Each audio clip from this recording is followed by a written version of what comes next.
un des vrais dangers pour Nvidia, c'est qu'on arrive à atteindre des niveaux, des capacités d'IA équivalentes sans les puces Nvidia. Et c'est ce qu'est en train de faire en fait la Chine.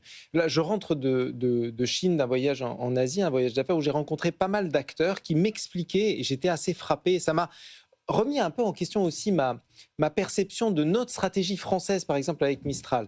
L'idée est la suivante en Chine, c'est de dire on ne va pas investir des centaines de milliards comme le font les Américains pour développer l'IA la plus performante.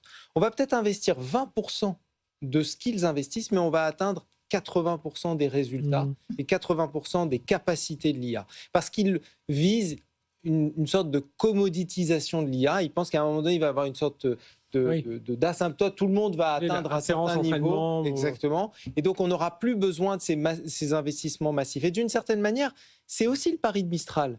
Ils n'ont pas autant de moyens qu'OpenAI. Et pourtant, ils arrivent à atteindre peut-être 80% des capacités. Et à un moment donné, on n'aura besoin que de ces 80%. Et donc là, si ce moment arrive, alors je ne sais pas quand, mais il va arriver, la commoditisation, on l'a déjà vécu sur d'autres applications sur Internet, bien Nvidia va être mal.